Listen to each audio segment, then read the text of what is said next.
Welcome back to the Iron King YouTube channel. My name is Quentin. Today we're going to be finishing up the ripper on the 16H, and then we're going to be working on my 25,000 pound forklift doing some maintenance. Well, first things first, to start the morning, horrible noises. Always starts so every time.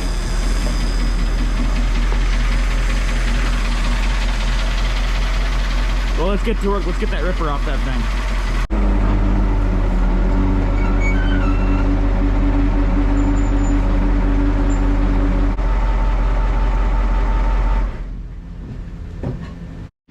I got the forklift situated. Now I'm pretty sure this pin was moving from what I can remember when I hit it with the sledgehammer, so I'm going to give it a shot with the air hammer and see if we can get that pin shot out of there and the bottom end of the ripper pulled off. Oh yeah, this thing's moving pretty easily.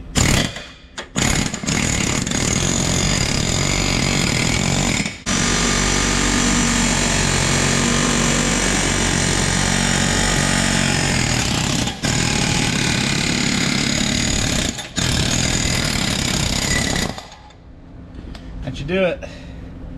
Well, I went ahead and I got the longer tip for the air hammer here because I want to get this pin the rest of the way to fall out, because this link also needs to drop, and with that dropping I'm going to be able to pull this whole back frame off.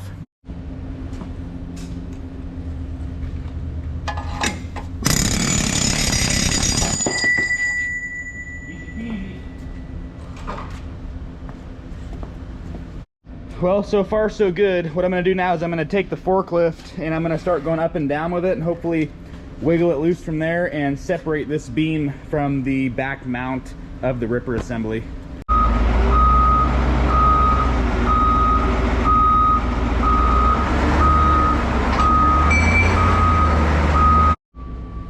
Well, now with the back unit separated off of the back of the machine, I'm going to use the crane and go up and down, and hopefully we can swing this thing away.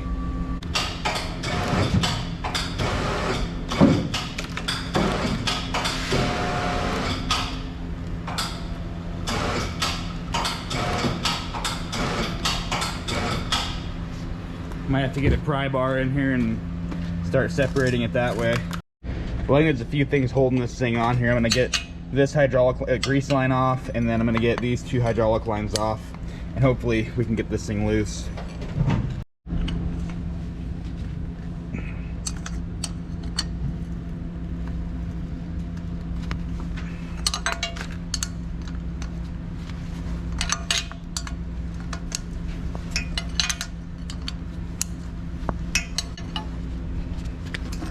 Yeah, that's loose enough. We'll go ahead and we'll find a crescent or something to get that guy off. Got this guy broke loose here.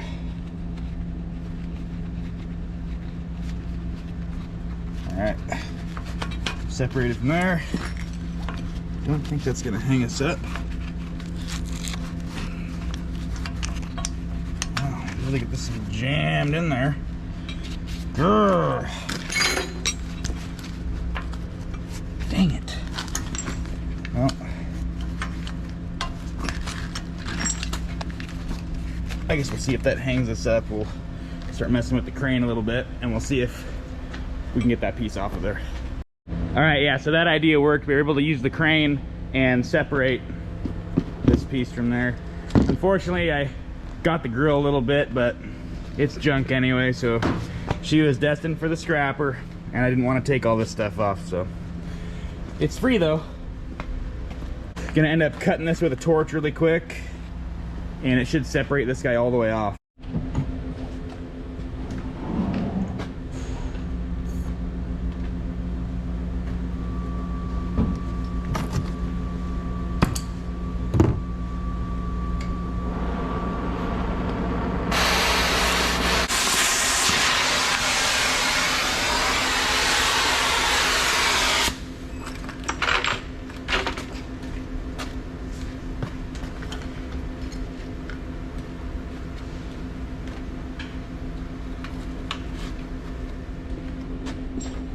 Go ahead and finish getting this last bolt out of here and we can get this frame off.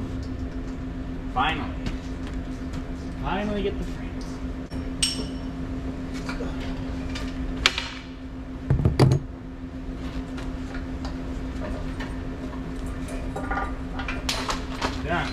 completely free. Cool.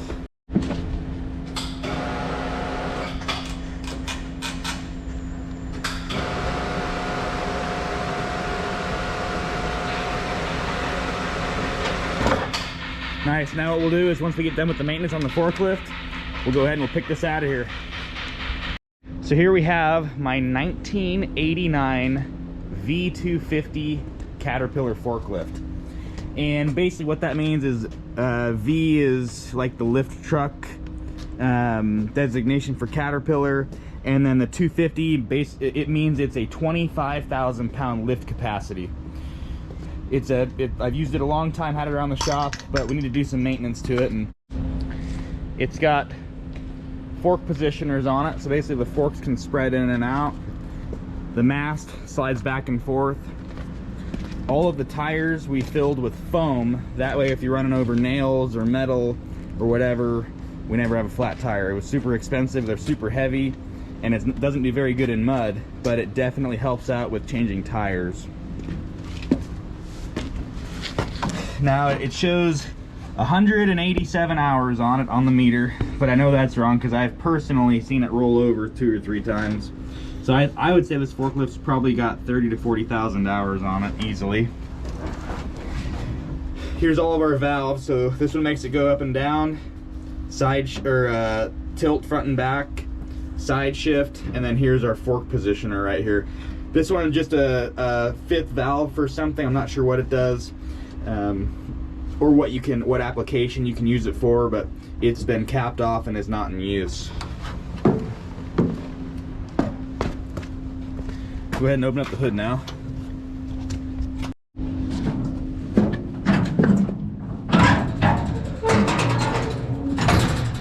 It's powered by a 3208 Caterpillar naturally aspirated diesel engine. And that's one of the things we're going to be doing today, is we're going to be checking the oil and greasing all of the pins that will take grease. Let's see, let's check the oil on this thing, see where we're at. Not bad, I don't think. Let's check it again here. It does use oil. It's got a ton of blow by too, but fires up and runs and kind of does its thing every single day. Let's see here. Well, I think we'll let her sit for a little bit, but we'll probably add about half a gallon to it, just to be sure.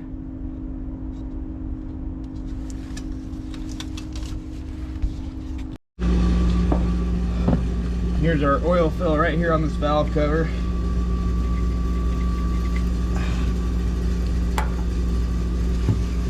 We got Napa 10W40, pretty much just whatever I can get a good deal on. Alright, now watch me spill half of this, because I'm not going to use a funnel, because I'm a meathead. Oh yeah, we're meatheads. That oil is good for it. Alright.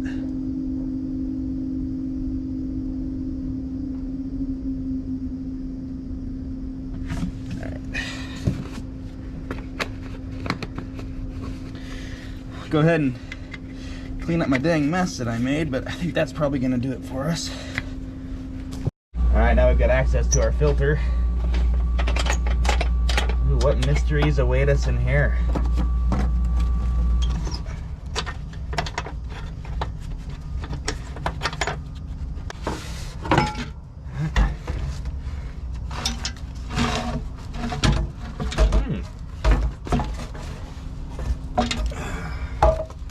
Yeah, not bad. We'll go ahead and we'll blow this guy out and stick it back in there.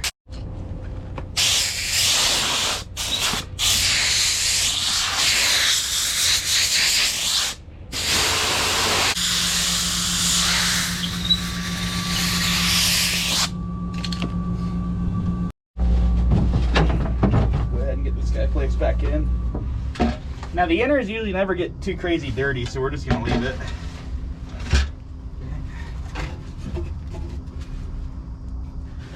O-ring is still there.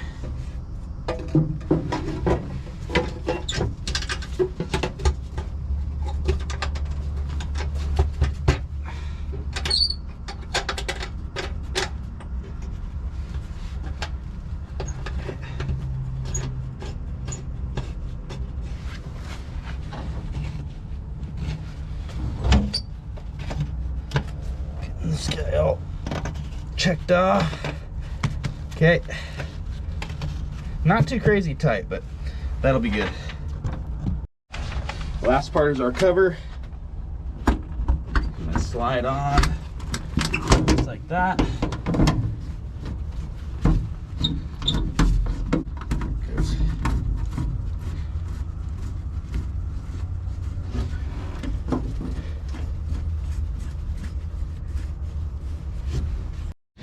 We'll go ahead and we'll check the hydraulic fluid. That's perfect, right where you want to see it. So don't have to mess with that one. Just did fuel filters on it. Air filter's done. Cleaned up part of my mess out where I poured the oil in. Water's checked and good. It's kind of a pain in the butt to check because you got to pull one of these hoses off because the way that they do that is kind of a pain in the butt. So that's all good there. We'll go ahead and we'll grease these steering locks on each side, and then we'll grease the front of the mast. Call it good. Hopefully she takes grease. Oh yeah.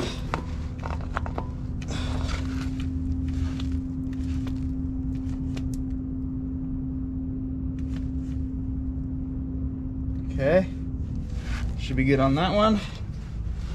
We'll check the other one. Alright, there's our grease right there.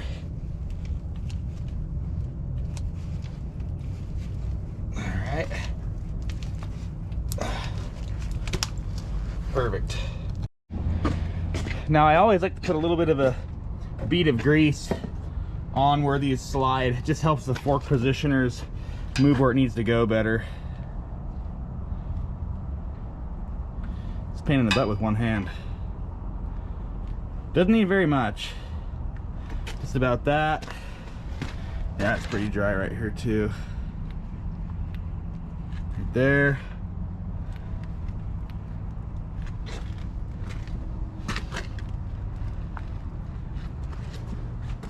Put a little bit more right there.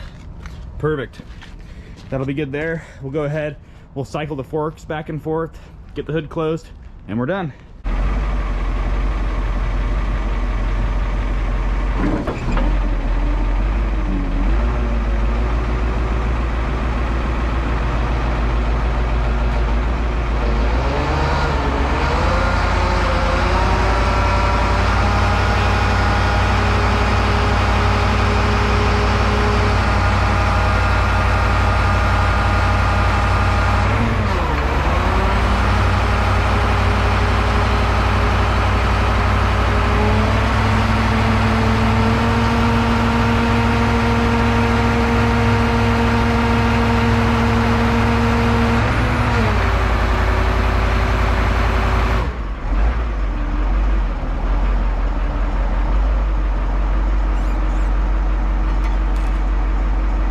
Looks like we're all good to go. I'm gonna go ahead and close the hood.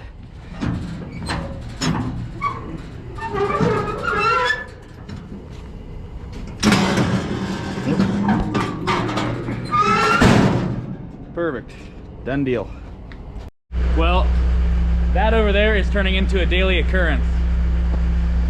Let's go change some more lights. Well, if you can see right above me, it looks like the Land Cruiser is gonna be a daily occurrence here on the YouTube channel. Let's change some more lights.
wish YouTube had one of those like heartbeat monitors. Man, that is not fun. Oh, but it's over and we got light. Yeah. All right, glad we got that over with. Let's get back to work. Really appreciate you following me along with the Iron King Inc. journey here. Guys, if you like the videos, please subscribe, leave a like or a comment. Posting every day or every day that I can. Thanks guys, see ya.